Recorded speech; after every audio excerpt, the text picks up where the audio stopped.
Happy life खपे या happy faces खपनि? हिन खे ग्लैमर हो ज़िंदगी में, बॉलीवुड में कमु पियो करे, शो होस्ट कंदो आहे बॉलीवुड जा, बट सिर्फ़ु हैप्पी फेस हैप्पी लाइफ कान ई।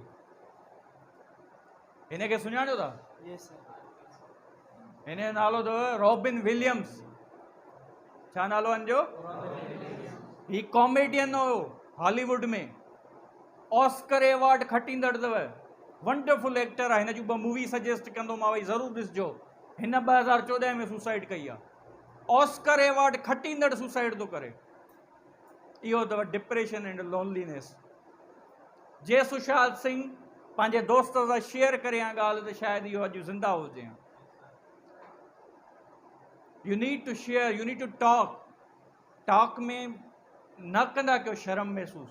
मूंसां इशू आहे, उहो तव्हां ॻाल्हायो, मूंसां ही इशू आहे। जॾहिं ॻाल्हाईंदो रिलैक्स थी वेंदो, अधु परेशानी त ॻाल्हाइण में ई ख़तमु थी वेंदी अथव। सो हे बाबा, हैप्पी फेसिस न खपनि, हैप्पी लाइफ खपे। हिन जूं 2 फिल्मूं अथव जेके ॾाढियूं भलियूं अथव, मोटिवेशनल अथव, उहे तव्हां ज़रूरु ॾिसजो। हिकिड़ी अथव हिन जी डेड पोइट सोसाइटी, इहे ख़ासि करे इंग्लिश वारा ज़रूरु ॾिसनि, जेके इंग्लिश पढ़नि था, इंग्लिश में इंट्रस्ट आहे, या जेके टीचर आहिनि। हिन में टीचिंग मेथड ते बि घणी शयूं तव्हांखे मिलंदियूं। हिन में बि हिकिड़ो छोकिरो सुसाइड कंदो आहे, उहो छो कंदो आहे उहो तव्हांखे ख़बर पवंदी।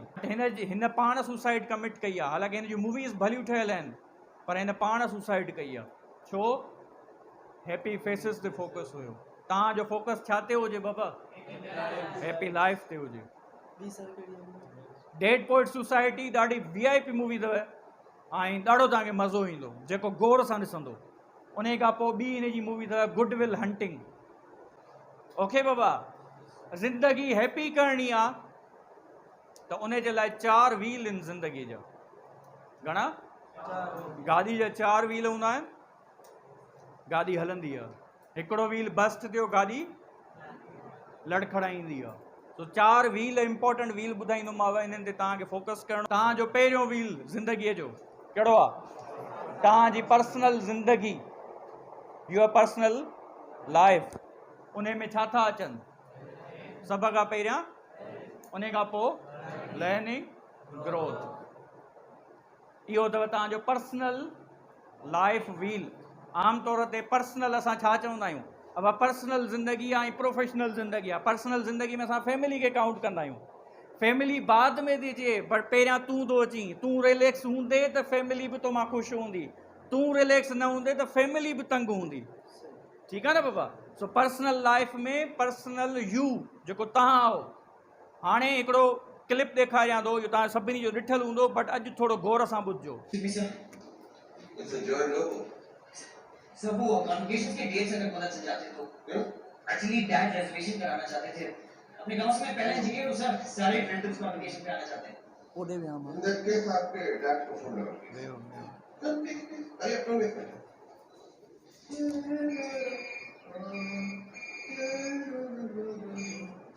हेलो डैड, डायरेक्टर साहब आपसे बात करेंगे। चलो इस साल आपका बेटा ग्रेजुएट नहीं होगा। He has violated all the deadlines. With unrealistic project है, हमने बताया था।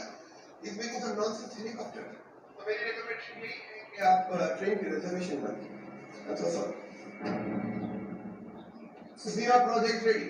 आप एक दफा देख तो लीजिए सर, प्लीज। Submit कर लो तो हम consider करेंगे। थोड़ा सा एक्सटेंशन दे दीजिए। Why should I give an extension? Dad के स्ट्रोक के बाद में 2 महीने कंसंट्रेट नहीं कर पाया सर, प्लीज। 2 महीने खाना पीना छोड़ दिया था। नहीं, नाना छोड़ दिया था। पढ़ाई भी छोड़ दी। आई एम वेरी क्लोज, आप एक दफा देख तो लीजिए sir, please. Mister Lobo, Sunday afternoon को मेरा बेटा ट्रेन में गिर के मर गया था। मंडे मॉर्निंग को वीरू शास्त्री ने इसी कॉलेज में लेक्चर दिया था। Don't tell me that nonsense. मैं आपको सिंपैथी दे सकता हूँ, एक्सटेंशन नहीं।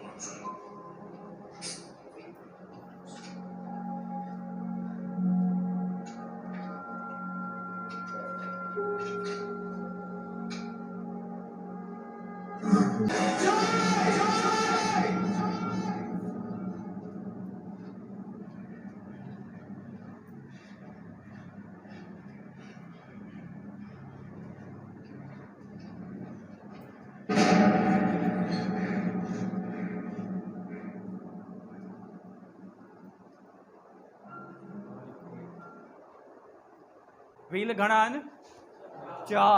4 व्हील में बि लर्निंग हिकिड़ो हिसो आहे नंढड़ो, उन हिकिड़े हिसे जे करे सुसाइड थो करे। It's okay to fail. What happen? छा थियो? नेक्स्ट टाइम असां वधीक बहितर कंदासीं। सप्ली लॻे आहे न 6 महीननि जी, छो यानी 4 व्हील आहिनि। हीअ त मां सिर्फ़ु 3 लिखिया आहिनि, अञा खोड़ हूंदा तव्हांजी पर्सनल लाइफ में। सिर्फ़ु हिकिड़ी पॉइंट जे करे ज़िंदगीअ जो मतिलबु ख़ात्मो आणणु इहो सही आहे? बिल्कुलु सही न आहे। सेकंड व्हील कहिड़ो आहे? Family life. फैमिली में तव्हांजा पेरेंट्स अची सघनि था, सिबलिंग्स जिन खां तव्हां भॼी नथा सघो, ऐं उन खां पोइ चिल्ड्रेन इन फ्यूचर। इहे था तव्हांजा 2 व्हील। पर हिननि व्हील्स में बि मां रुगो 3 पॉइंटूं लिखियूं अथव, पर जॾहिं तव्हां लिखण ते वेहंदो त तव्हां वधीक लिखंदो। कंहिं हिकु शइ जे करे कमिट न आहे करिणो सुसाइड। अञा अॻिते ॾिसो। हेलो, अस्सलाम वालेकुम। मेरा नाम है आयशा आरिफ खान और मैं जो भी कुछ करने जा रही हूँ अपनी मर्जी से करना चाहती हूँ। इस पर किसी का दौर या दबाव नहीं है। अब बस क्या कहें, ये समझ लीजिए खुदा की जिंदगी इतनी ही होती है और मुझे इतनी ही जिंदगी बहुत सुकून वाली है। और डियर डैड, कब तक लड़ेंगे अपनों से? गैस विड्रॉल कर दो, नहीं करना। आयशा इंडिया जी छोकिरी आहे। हिन जो पंहिंजे इन लॉस सां कॉन्फ्लिक्ट हुयो, प्रेशर एॾो अची वियो हिन छोकिरीअ दरिया में ट्रुपो ॾिनो, ऐं दरिया में ट्रुपो ॾियण खां पहिरियां इहो वीडियो रिकॉर्ड करे सोशल मीडिया ते रखे वई। यानी जेकॾहिं असां काउंट कयूं ज़िंदगी में फैमिली लाइफ ही सभु शयूं अलॻि, सिर्फ़ु हिन शइ ते अची कमिट कयूं सुसाइड, छा इहो सही आहे? तव्हांजो कहिड़ो बि रीज़न थी सघे थो, कहिड़ो बि रीज़न थी सघे थो। छा तव्हां मूंखे ॿुधायो इहा सही आहे? छोकिरीअ वीडियो रिकॉर्ड करे वई, सही आहे? सिंपैथी मिलंदी छोकिरी खे, हा वाकई वॾो ज़ुल्म थियो, पर हींअर पंहिंजे पीउ खे वधि में वधि परेशानी जेका ॾेई वई इहा छोकिरी ॾेई वई। हिन पीउ जेको फाइट पियो करे, मुक़ाबिलो पियो करे, उहो हींअर झुकी पियो हूंदो, उहो हींअर सभु शइ गिव अप करे वेठो हूंदो। सो बाबा हिते हिकिड़ी स्टोरी ॿुधायांव थो त जॾहिं फैमिली में इशूज़ थींदा आहिनि न, उहो इनशाला उन में कॉन्सेप्ट क्लियर थींदो। पार्क्यूपाइन ॼाहो ॿुधो आहे कॾहिं तव्हां? ॼाहो जंहिंमें कंडा हूंदा आहिनि, बट पार्क्यूपाइन ॼाहे वांगुरु हिकिड़ो एनिमल हूंदो आहे जंहिंमें वॾा कंडा हूंदा आहिनि। पार्क्यूपाइन हिकिड़ी जॻह ते रहनि पिया, उते -50 टेम्परेचर हुयो। केतिरो? -50, माना ठीकु ठाक सर्दी। हाणे उहे जेको आहे इन्हनि जी मीटिंग थी त इन सर्दी सां मुंहुं कीअं ॾिजे। ही सभु पार्क्यूपाइन पाण में वेठा, ऐं इहो इन्हनि चयो त हाणे सर्दी सां मुंहुं कीअं ॾिजे, बाहि नथा ॿारे सघूं, असां वटि कोन्हे को रिसोर्सिस, त इन सर्दी खे मुंहुं कीअं ॾिजे। पोइ हिननि इहो डिसाइड कयो त अॼु सर्दी तमामु घणी आहे, अॼोकी राति जेका आहे असां हीअं पाण खे हिक ॿिए खे भाकुर पाए था विहूं, त जीअं असांजी बॉडी जी जेका वार्मनेस आहे, गर्मी आहे, उन मां हिक ॿिए खे सपोर्ट मिले ऐं असां इन थधि खां बची सघूं। उन में जॾहिं हिननि भाकुर पाए पाण में वेठा, उन में हिकिड़े खे, छो जो कंडा हिननि जा वॾा, कंडा सभिनी खे पिया लॻनि, हिकिड़े खे ॾाढी इरिटेशन पई थिए, कंडा लॻन्स पिया बॉडी में, ऐं निकिरी ॿाहिरि बीह रहियो। वरी हुननि सम्झायोसि, वरी वापसि आयो, वरी चई न चई हीउ कहिड़ो तरीक़ो आहे, रुगो कंडा पिया था लॻनि, हीउ बकवास आइडियो आहे। पोइ हुन छा कयो, वरी इन ग्रुप मां निकिरी ऐं परते हलियो वियो, चई मूंखे हीउ वरी फोर्स ई न कंदो, मां वापसि अचां। जॾहिं परते वियो ऐं हीउ सभु पाण में वेठा रहिया, उहो थधि में मरी वियो, थधि में मरी वियो। Story and.